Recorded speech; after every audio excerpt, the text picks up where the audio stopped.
documentary is called Stolen Ground, the Tygerberg Raceway. Earlier I said Tiger Village. Tygerberg. What happens when land is taken and no one stops it? In Stolen Ground, comedian turned commentator Joe Emilio delivers a gripping documentary on the illegal takeover of Cape Town's Tygerberg Raceway. It's a story of silence from those in power, anger from those affected, and deep questions about justice in South Africa's post-lockdown landscape. With over 60,000 views in 24 hours, this is not just a film, it's a wake-up call.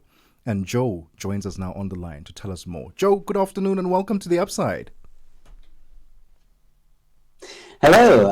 Thank you guys so much for having me. It's a pleasure to be here. Hope you're all doing well, and hello to your viewers. We are fantastic. Joe, my immediate question was, you are a comedian turned commentator.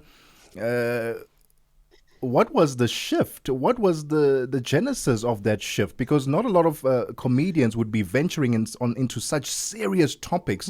What made you say, you know what, I want to start telling stories that matter, stories that are being hidden in the limelight for whatever reason, and I want to be the ambassador of that?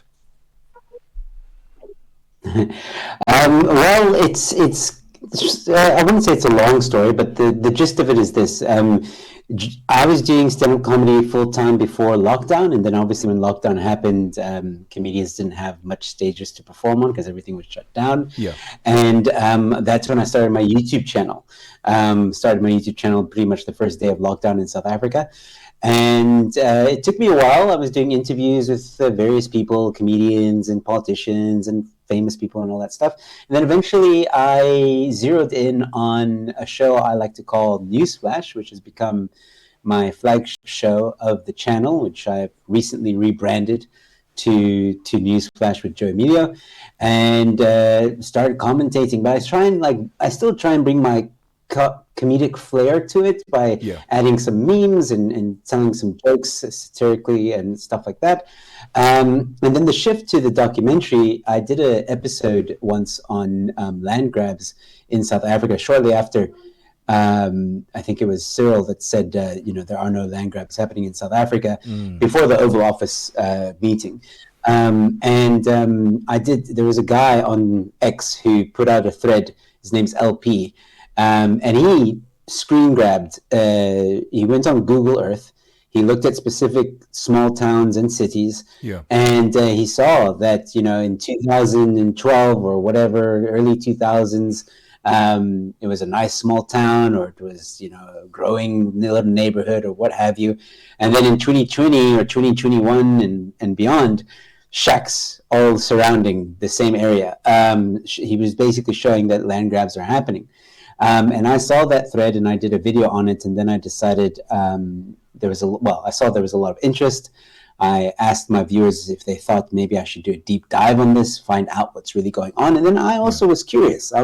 How can it be that in a constitutional democracy where we supposedly have property rights, can it be that individuals can take over land and set up a shack, and then it seems like the law is powerless to do anything? And that's exactly what I set out to answer.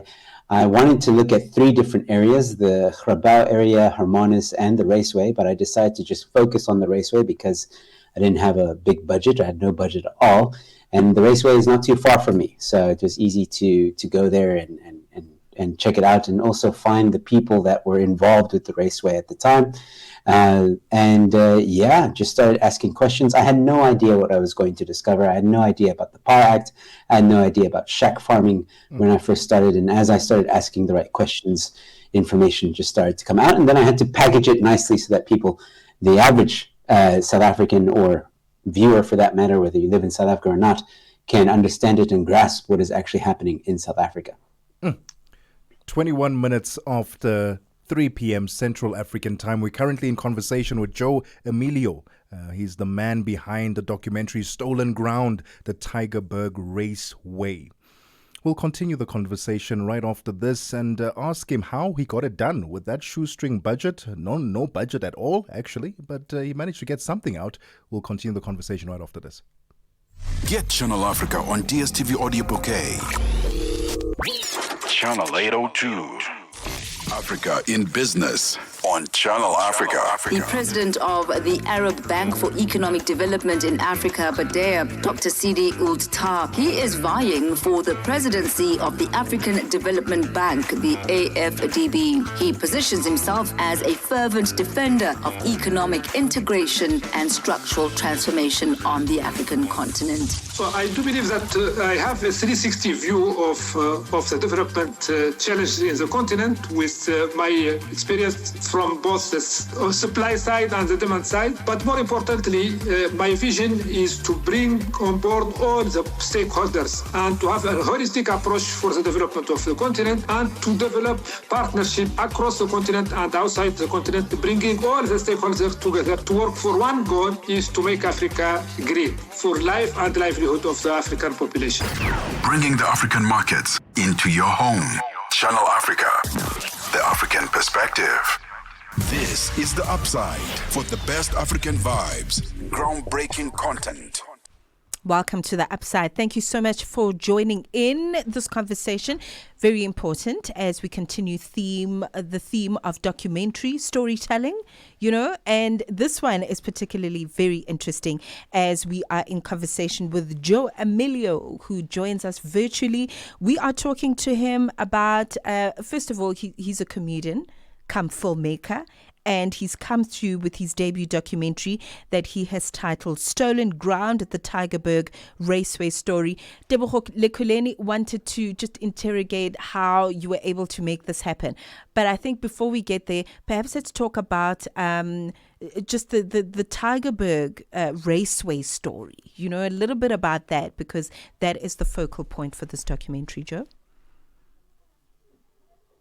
Yes. So the Tygerberg Raceway story is a very devastating and heartbreaking story of a man who built a raceway on land. He was leasing it from the city of Cape Town, but everything he built on that land was his. He built it from scratch. There was a water problem. The water levels were very high. He invested money to get the water out of the racetrack, and he built it over years. And it was an area that many families across all creeds of life would come and enjoy racing. And it was also like a community raceway where youngsters, young racers could, own their craft, get better at racing, and move on to maybe circuit and so on. A lot of some of the most famous or successful racers of today came from that raceway that was destroyed. And unfortunately, during lockdown,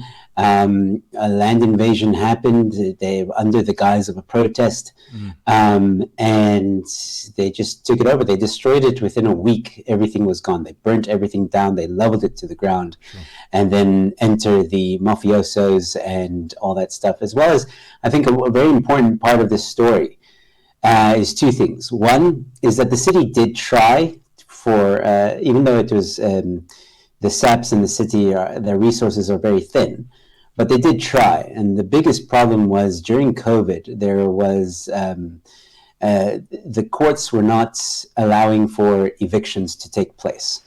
So they weren't processing evictions in the courts. But the city wanted to have an interdict in order to stop these individuals from invading the land. But what happened was the South African Human Rights Commission got involved, ironically, and protected the land invaders rather than the guy who actually owns the property on that land.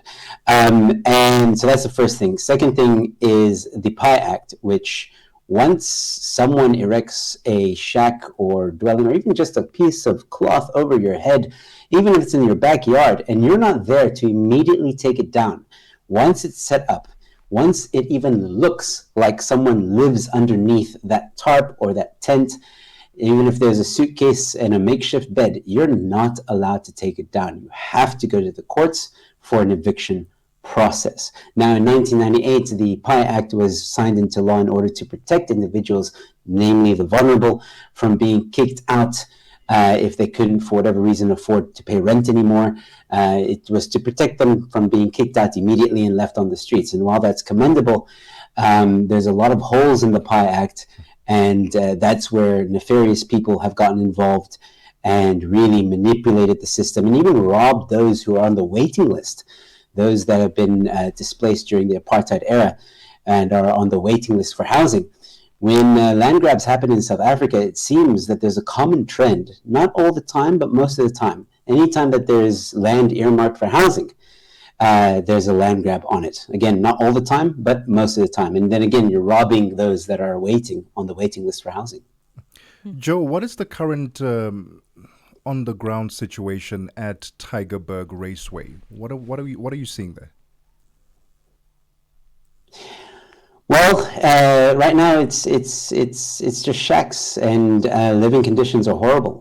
There was a video or a clip in the documentary that shows a man who's recording. He's standing basically in the middle of the raceway. You can see all the shacks, but there's water that's probably almost ankle deep or maybe a little bit higher than your ankle. And these shacks are submerged in this water. And it goes to what Chris was saying about the water level being too high.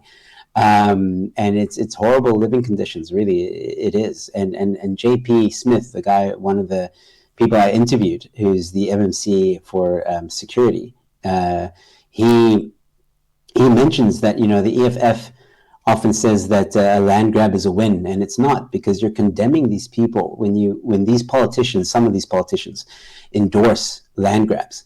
They are condemning these individuals to a life of just horrible conditions. There's no sewage, there's no service delivery. A land grab by definition, it's not planned.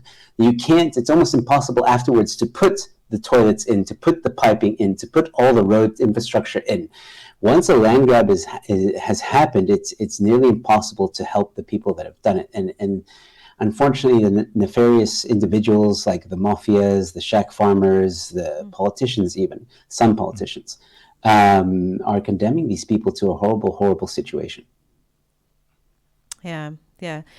It's quite a serious one that you're tackling, Joe, but I'm just really interested in the end goal. What is the end goal with this level of storytelling?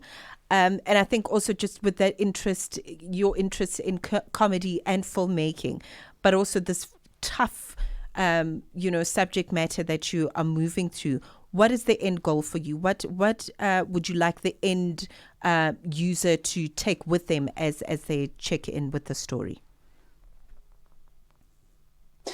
Yeah, I think the end goal would be to just expose the horrible way that the ANC has eroded property rights in South Africa. Everybody's concerned about the Expropriation Act, whether it's good, it's bad, noble, or whatever.